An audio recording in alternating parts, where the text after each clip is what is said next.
Coming up on the show, the state of Georgia is sitting on a $16.5 billion budget surplus, how one person wants that money to be spent.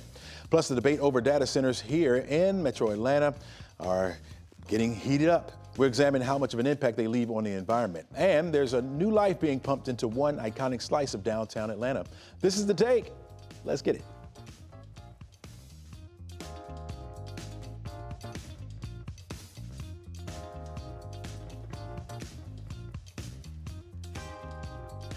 Hello and welcome. I'm Chesley McNeil, and this is The Take, where we go above and beyond the headlines. We look at the why and how stories are impacting you and your community. We invite the experts in, of course, to give their take on today's top stories, and we try to have just a little bit of fun as well. All right, let's start you off with this. Earlier this year, Governor Brian Kemp signed off on the state budget for the 25-26 fiscal year. The $37 billion plan includes millions for public safety, health care, and transportation, as well as a $13.6 billion for public schools. But one group in the state is urging lawmakers to consider revisiting the budget because of the federal education funding cuts.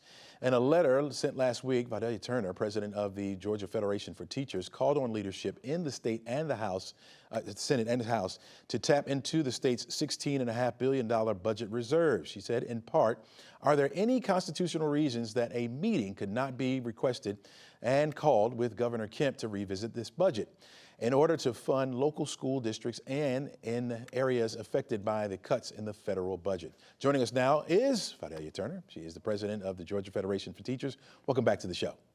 Thank you so much. Good morning. All right. That letter was brief, right? So go ahead and expand a little bit on your request to lawmakers and explain why you think this is in the best interest of the state.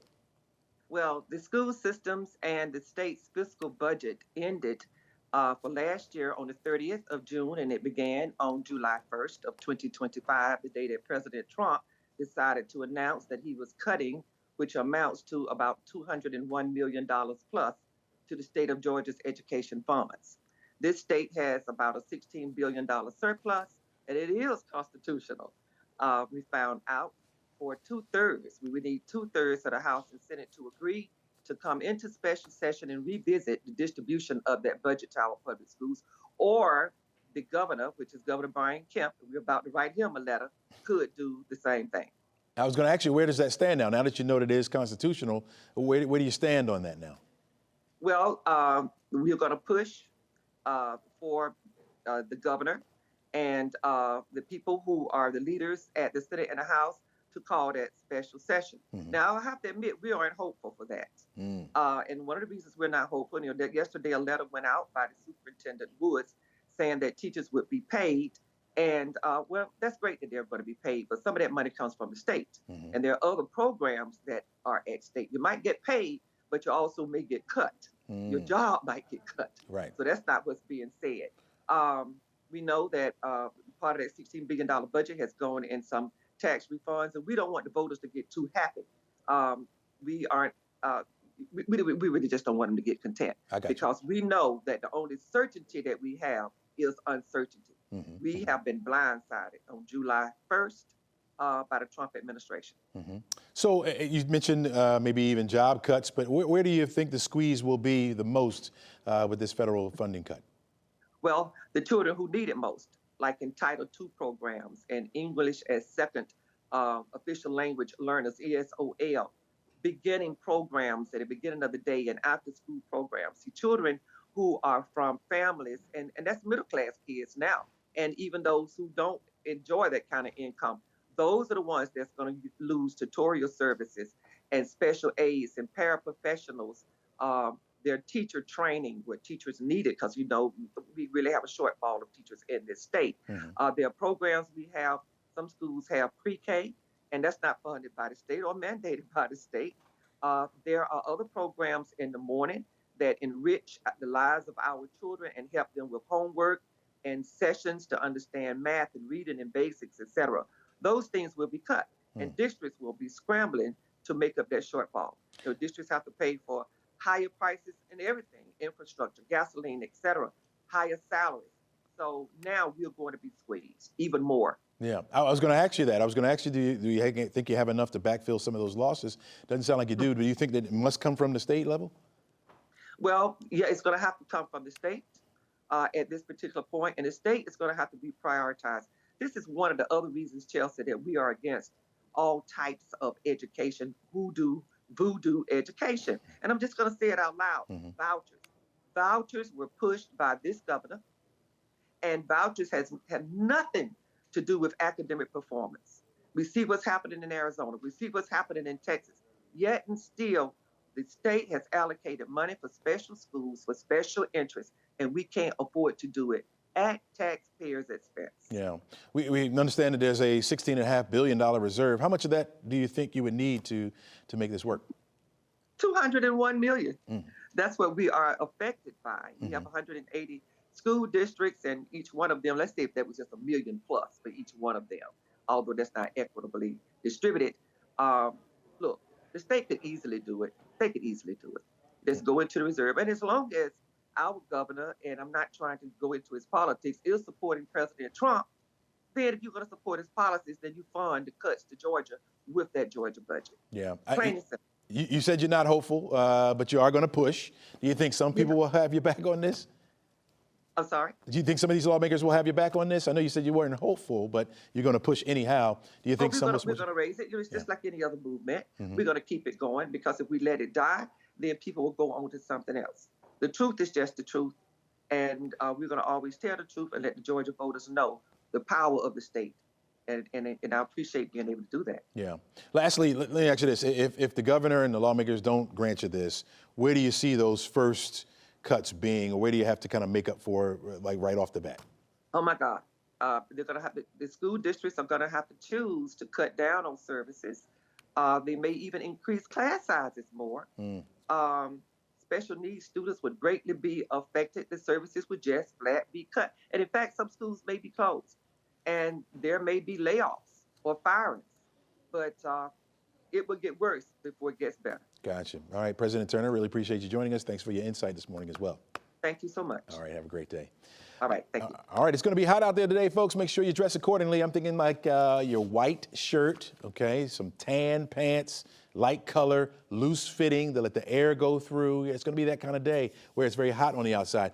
Even though you have on those light short sleeve shirts and shorts, you want to bring the rain gear, because we're going to have some scattered showers and thunderstorms popping up on us as we head into the afternoon. Now, it'll become a little bit more widespread by tomorrow and into Thursday and Friday. We got a 50% chance both Thursday and Friday. Notice how the temperature trends downward as our chance for rain starts to go up. As we head into the weekend, you're looking at a 20% chance, so that temperature starts to go back up again. I do think these percentages will fluctuate over the next couple of days. Of course, we will be here to keep you updated on all that, let you know what you need to do. Hey, you're watching The Take, man. We'll be right back right after this with more. Welcome back to the show. President Donald Trump turning his attention now to international issues. He had dinner with the Israeli Prime Minister and discussed bringing an end to the 21-month fighting in Gaza. Joining us now is NBC Washington correspondent Alice Barr, who's been covering politics for years now. And Alice, President Trump has sounded pretty confident about his chances for some peace, but Israel is still focused on Hamas and those hostages still in the mix. How close really are we to a breakthrough in Gaza? Yeah, so Chesley, we know that negotiations have resumed, and they were on ice for a while there. So certainly there's positive news if there's any talks underway, even if there are kind of indirect talks between Israel and Hamas. And President Trump, I think, does see a moment here when he wants to capitalize on momentum from the U.S. having forged a ceasefire between Israel and Iran after the U.S. entered that conflict with Israel against Iran with the nuclear strikes. And so having calmed the fighting there, I think he and many others see this as a moment to really pivot attention to Gaza and to finally bring an end to 21 months of just devastating violence in that strip there. And so the president is projecting optimism that a ceasefire could be close. He said he didn't think there was any holdup, that things are going along very well. But in reality, we know that the central sticking point remains, which is that Hamas wants a full end to the war in these negotiations in exchange for the remaining hostages. And Israeli leadership has not backed away from saying that Hamas needs to be eliminated, that that is their ultimate ultimate objective there. Those two things do not go together, and that remains the sticking point that has always prevented the next phase of a ceasefire, the next phase of hostages being able to be released. All right, let's shift focus here a little bit, go to the trade. 25 to 40% tariffs on major partners like South Korea and Japan, no small threat there. How are these countries reacting to these final offer letters? Yeah, so South Korea's trade ministry said early this morning that it's going to accelerate negotiations with the U.S. to come up with a mutually beneficial deal before that 25% tax on its exports goes into effect. And that new date that it would go into effect is August 1st. The Japanese prime minister on Tuesday, early today, called President Trump's decision, quote, extremely regrettable, but said that the announced tariff rate was actually lower than what President Trump had previously threatened, and said that it would make it still possible to have further negotiations before the August 1st deadline. So neither of them is happy, but both of them are saying we're going to keep negotiating and try to come up with something before this deadline. And that is what we heard from the Treasury Secretary, who said that since this latest round of announcements came out, he said he's gotten a lot of other messages from people reaching out and saying, okay, let's come up with a deal. Certainly that's President Trump's approach to try to increase the pressure, and hope that that comes to an agreement before he actually has to follow through with these pretty punishing rates. Yeah. President says he has deals coming, but Wall Street not exactly cheering that news. What's the administration's plan to ease the market jitters? Yeah, so we saw stocks drop yesterday when all of the letters started coming out about these potentially high tariffs once again. It's been a while since we've been in that territory. Markets don't like that because that could increase prices for U.S. consumers. That could drive down buying power here in the U.S. It could just harm American businesses who have to pay to import whatever materials they might need, even if they're based here in the U.S., they might need to import materials from some of these countries and have more costs in the making. But that's where the Treasury Secretary came through and said, don't worry, this is going to be kind of short-term pain, that we're going to have trade deals. The markets like it when there are trade deals announced, because that means that these big sweeping tariffs don't actually go into effect. And so we're hearing promises from the administration that more of those are coming. All right. Good stuff, Alice. Thanks so much. We'll see you again tomorrow. All right. A recent flight from Atlanta to Florida had to make an emergency landing due to smoke in the filling up where the passengers were. We're going to talk about what caused that coming up. All right, you're looking at Hartsfield-Jackson, one of the biggest airports in the world right there. A Delta flight took off from there yesterday and was forced to make an emergency landing, all due to a lithium battery. Delta Flight 1334 took off from Hartsfield-Jackson for Fort Lauderdale. However, a lithium battery belonging to a passenger ignited inside of a carry-on bag. The flight, with 185 passengers and 6 crew members on board, was forced to make an emergency landing in Fort Myers. Fortunately, there were no injuries reported. This is the latest incident to draw attention to the potential hazards for bringing lithium batteries on flights. Don't want to do that, right? Or make sure they're loose, or whatever you have to do to make sure they're safe. Here with us is Embry Professor Rajiv Garg. And Rajiv, welcome back to the show, first of all. Thank you. Thank you. All right. We carry phones, tablets, even those little power-up banks with us all the time right here on the surface. What makes a lithium battery so much of a fire risk in midair? So the lithium batteries they have a very high power density or charge density. So as a result, if there's any damage or short that happens with the battery, they can catch very high temperature fires midair. The issue is more in midair is because they're not kept on in the plane side with the air cooling around. For example, like when you're flying, you're either keeping them in the pocket, in the backpack, or in the back of a suit pocket. They're always covered with something that makes the heat not escape or dissipate as easily, so making the chance of fire higher during the flight. Would this be the same underneath the plane where the bigger luggage is stored? Is that the same concept? Correct. So, but it's not the check-in. So you're not allowed to check in a battery in the check-in bag, but you have to carry on, because in the check-in, if it catches fire, nobody can control it. Right. And then you have only 15 minutes, approximately. That's the numbers shared to land the plane. Whereas in the cabin, if there is a fire, somebody sees it, the air crew is trained to control the fire in most cases. Certainly these devices are charging up faster. We're getting bigger batteries, that kind of thing. Are we moving toward a new area when it comes to airline safety here? Will people just have to hold that maybe while they're sitting in their seats? Yes, absolutely. I mean, a lot of the seat back pocket is made with mesh where you put the battery pack in there or the battery in there, and it's not going to cause huge like heating problem for those battery packs, etc. That would be a good thing. So, I mean, yes, we are in an era where maybe the aircrafts will start providing some pockets which allow the heat to be, I mean, the battery packs to be cooled down when being used on the flight. You know what you're saying, it makes a lot of sense. I remember some video of a person carrying their cell phone in their pocket and it catching on fire because of the same thing, right? Not enough air to really cool the battery down. So when it starts to heat up, you say it catches on fire. These incidents happening more on planes, obviously, than any place else. I mean, you think they'll be banned from planes, or is more of the just carrying it so we can see it? So I think the issue is, like you mentioned, the devices that we're using are becoming much more bigger. They're consuming a lot more power. The battery packs are becoming bigger. The iPad, the phones, they're also becoming more powerful, as a result requiring more batteries over time.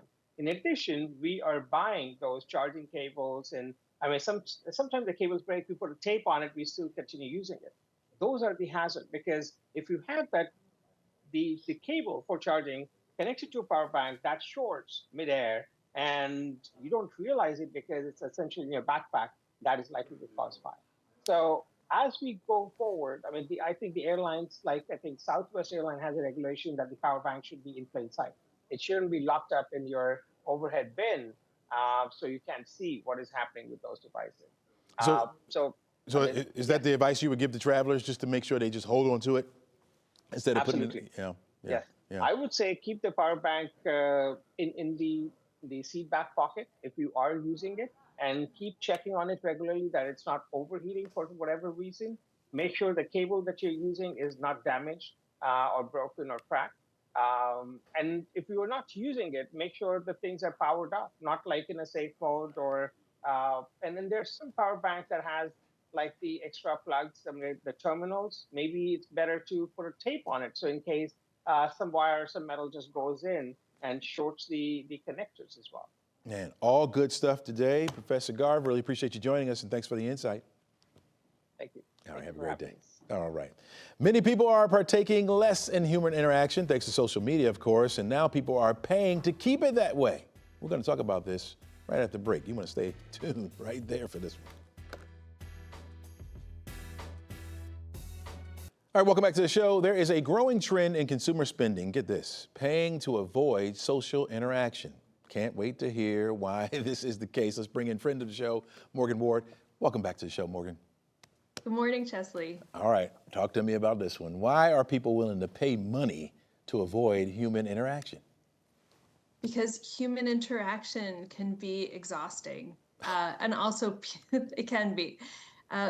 You're constantly engaging, asking people how they are, and engaging with people you don't know. And then there's other aspects too, like your tipping. So we already talked about how exhausting tipping can be and confusing tipping can be. So when you're doing it yourself, you're generally not tipping. Plus you have more control over the entire experience. You know, you can decide how fast or slow you go, what payments you use, and you're not being asked extra questions. So people are paying up to 40% more to avoid it. And McDonald's and Panera are adding more self-serve kiosks, so retailers are noticing. The world is becoming more isolated. Now, before I ask another question, are you of the school of isolation, or do you like the social interaction? I'm the isolation school. I think introverts are. I really do. You know, every experience with someone else is extra energy out. So just limiting those can sometimes just feel like a break.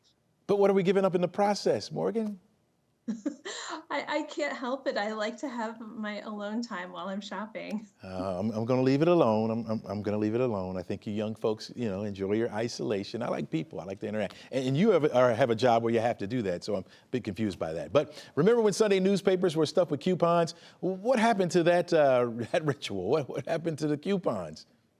People are really cutting down on coupons, even as consumers are a little more nervous about the economy. So in 2010, there were 330 billion coupons used, and by 2023, 170 billion coupons used, which means we're down to about half. And people are only redeeming about 1% of the coupons that they could. So even though people are concerned about finances, they're finding other ways to save money. So is it more about tech, or is it more about a changing lifestyle, or are we just too busy now to try to chase down these deals?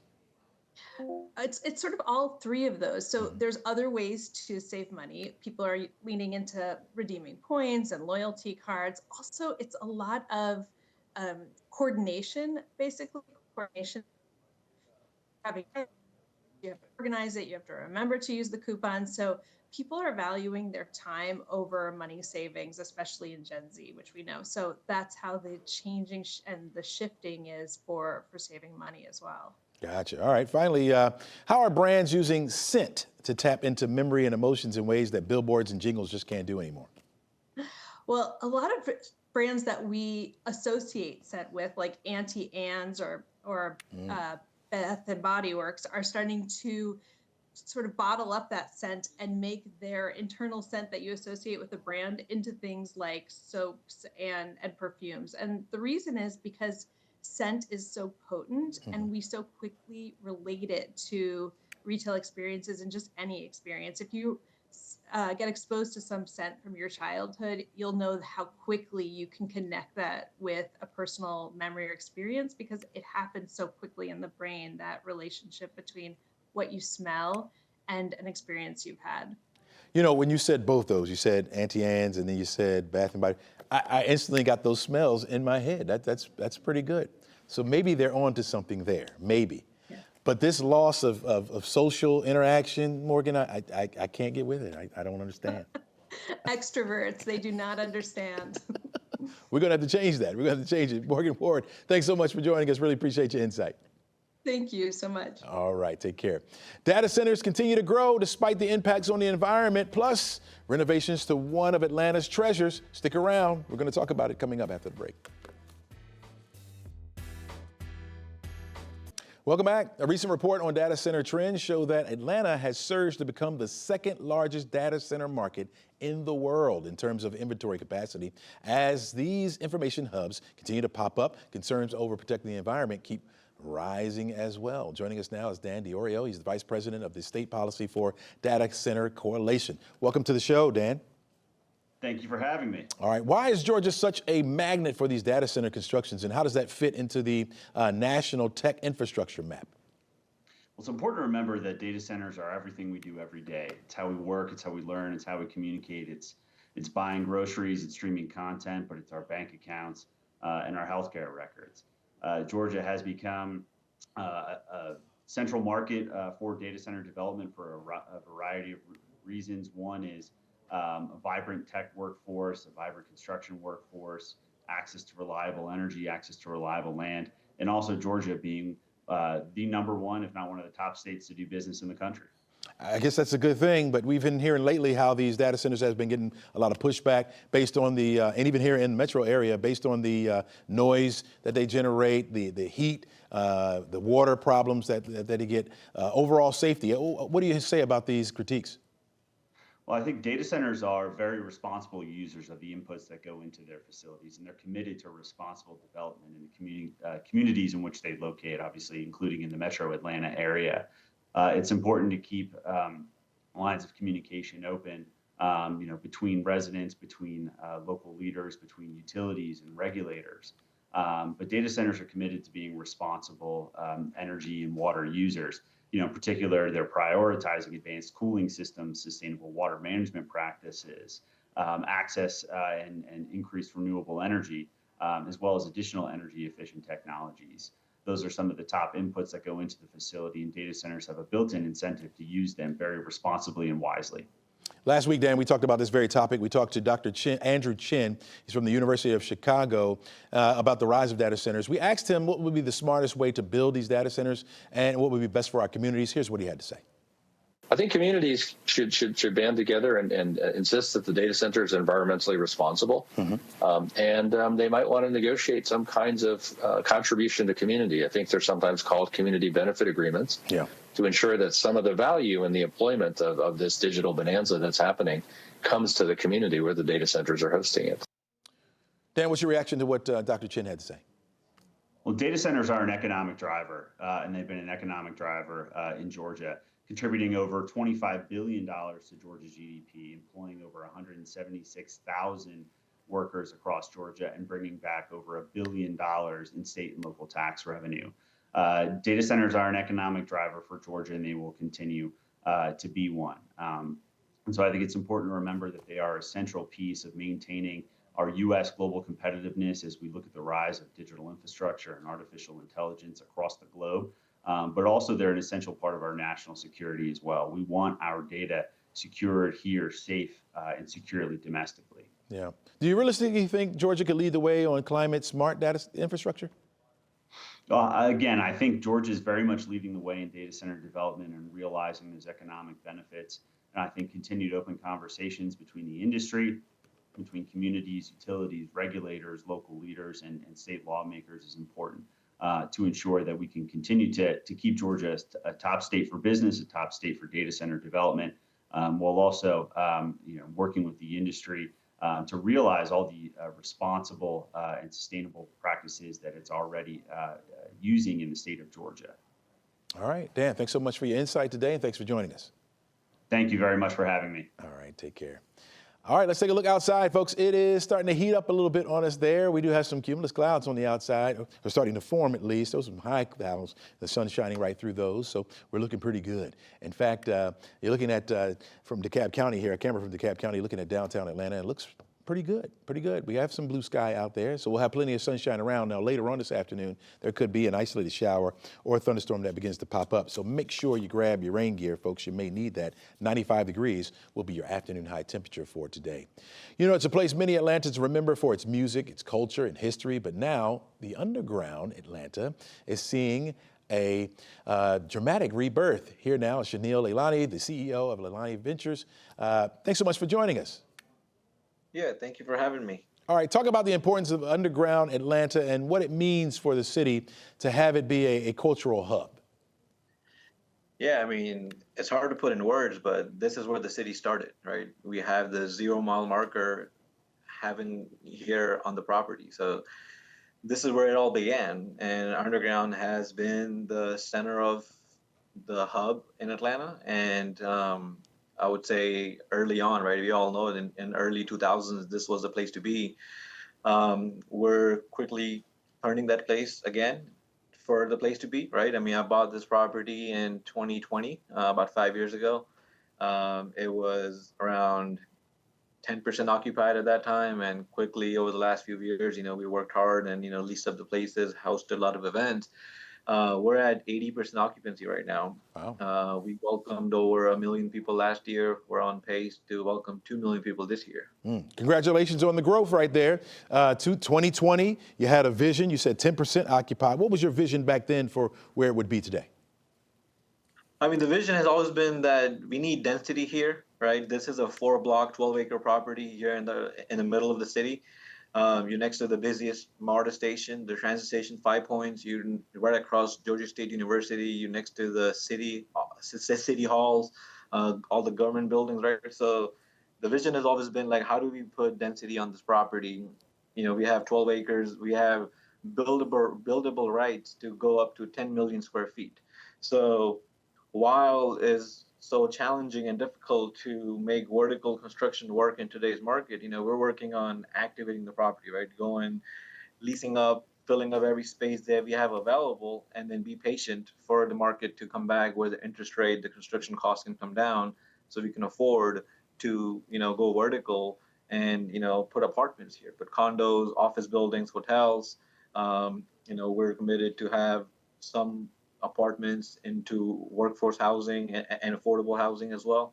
So for us to make those work, we have to really be patient to make sure the interest rate and the construction cost comes down. Yeah. Chanel, was nightlife the key here? You got you got a massive nightclub there, MJQ there. You got Revine as well. Was nightlife the key?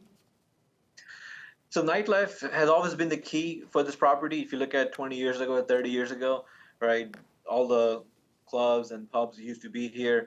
So when I bought the property, honestly, that wasn't the vision, but that's what, garnished, or that's what really attracted a lot of attention, where we were getting a lot of calls from club owners and nightlife owners, business owners, where they wanted to have their place over here. And as a businessman, right, I have to really look at like what's really gonna work for us, right, while we're actively or while we're patiently waiting for the vertical development to happen. We had to fill up these spaces, and I think it worked out perfectly. Yeah, yeah. What has been the challenges for you putting all that right there in downtown? You talk about housing, you talk about the stores, obviously, and nightlife. What has been some of the challenges for you? I mean, there's numbers challenges just like any other development, but downtown has a lot more, right? I mean, historically, people have invested their dollars, developers have invested dollars into Midtown and Buckhead, and downtown has really been neglected, right? So I think this time around, that's not the story anymore, right? You have Centennial Yards here, you have a couple of other developers that are really laser focused on this part of downtown, where I think all those challenges that we were seeing many years ago are gonna be different this time around. Mm-hmm. All right, so we got World Cup coming in 2026. What do you guys have coming as well? What's the future like for that area? Yeah, we're actively working with all the stakeholders here to plan for World Cup, but even beyond that, right? We're using the World Cup as I would say, like a milestone, but also it's not just finishes there, right? It marches on and it continues. But we're going to be hosting a lot of pre-parties, watch parties, after parties. We're literally 2 blocks away from the games, right? We actually hosted a Club World Cup watch party just last week, where we had a lot of people show up. So that was just like we're trying things out and preparing ahead. We have a lot more tenant announcements that we're going to be making over the next few months, but we're going to be close to full occupancy here by the World Cup. All right. Chanel Leilani, thanks so much for joining us, and thanks for all the work you're doing down there to bounce Atlanta back, the underground in particular. Thank you. All right, thanks so much. All right, folks, the process that slows you down at those TSA checkpoints could be going away. You're watching The Take. We're back right after this. All right, welcome back to the show. TSA could be ditching a policy we've been following for decades. CNN's Maribel Aber joins us now from the NASDAQ market site in New York. Good morning to you, Maribel. And this could be a major change for our airport routine, right? Hey, good morning, Chesley. A big change for clearing security at the airport after nearly 20 years. Flyers will no longer need to take their shoes off at airport security lines.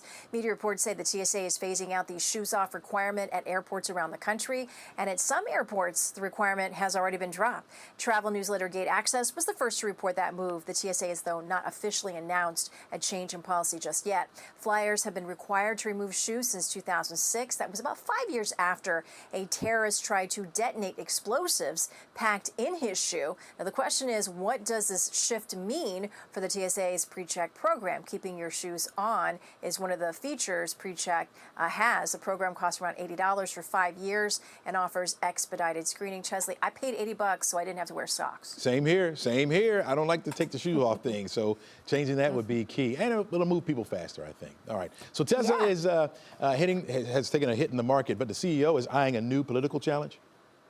And that new political challenge is why shares of Tesla were battered yesterday. The big drop came after Elon Musk said he was starting a new political party. Musk said he was forming the America Party, which could focus on congressional races. Now, one Wall Street analyst said investors are tiring of Musk's move into politics at a crucial point for Tesla. The company reported a 14% year-on-year decline in car deliveries last quarter and faces rising competition, especially in China. Yesterday, Tesla shares dropped nearly 7%. That knocked off more than $68 billion in the company's market value. As for how investors feel about Musk's political activities today, looks like Tesla shares right now, well, they were up a little bit earlier. They look to be up almost 1%, Chesley. All right. Speaking of Tesla, car buyers are setting a new record. Monthly payments on new auto loans keep soaring. More than 19% of new vehicle buyers last quarter took on loans with a monthly payment of $1,000 or more. That's an all-time high and up from 17.8% a year ago, according to Edmunds.com. Now, the average monthly payment was $756, up $16 from a year ago, and the percentage of new auto buyers taking out loans for 7 years or longer soared to a record high of 22.4% last quarter. Now, Edmunds says buyers are trying various ways to manage affordability. That includes taking on longer loans, financing more, or putting less money down. But some of those may increase the total cost of the vehicle. Something to think about, Chesley. Yeah, we'll be thinking about that. All right, a couple of weeks ago, we saw Uber launch its self-driving cars using Waymo here in Atlanta, but they're now about to launch in another major city. Yes, well, of course, as you mentioned, you can get one of those autonomous vehicles right there in Atlanta. Now Waymo is rolling out its fleet of test vehicles in Philadelphia. The cars from the autonomous driving company will have specialists operating the vehicles during the test period. Now, Waymo says its cars will be in neighborhoods everywhere from North Philly to University City, as well as operating in the city's freeways. The vehicles are not available to the public, but Waymo uses this sort of test period as a way to learn a city's streets and traffic. The company collects mapping data to evaluate how its autonomous technology performs in new environments and handle traffic patterns. And it will help Waymo gauge whether it can potentially offer a paid ride share service in a particular location. Right now, Waymo provides more than 250,000 fully autonomous paid trips each week in cities like San Francisco, Phoenix, LA, Austin, of course, Atlanta, and Chesley. You know, look, if you don't have a car, I mean, car payments are averaging, what do we say, $756 a month now? Yeah. Is it cheaper than an Uber or Lyft and more frequent than a bus? Will I trust the robot? Yeah. Do you have Waymo there in New York yet? We do not. Not yet. I haven't tried it yet. But I still feel like it needs some tests. Yeah, and I'm concerned about some of these northeastern cities with Waymo, you know, testing it out. I'm from Philly, so I'm a little concerned there, you know what I mean? So we'll see. We'll see. A lot of traffic. That's absolutely right. All right, Maribel, thanks so much for joining us. You got it. All right, chicken sludge is a concern in one Georgia county. We're going to get the details when we come back. Stay right there. All right, a creek in Taliaferro County was contaminated by a state-endorsed soil amendment. Specifically, we're talking about chicken sludge, following a spill from a lagoon or a waste pond in Williams Creek, into Williams Creek. This now has sparked local concern over the state's soil amendment policies. Joining us now is Tanya Bonatadabas. Am I saying that right? It's fine. Bonatadabas. Bonatadabas. Okay, there you go. We got it. The executive director of Savannah River Keepers. Welcome to the show, Tanya. Thank you for having me. All right, I tried. I'm sorry about that last name, but I love it. when you first heard about this, right, this fish kill, what went through your mind as someone who monitors Georgia's waterways daily?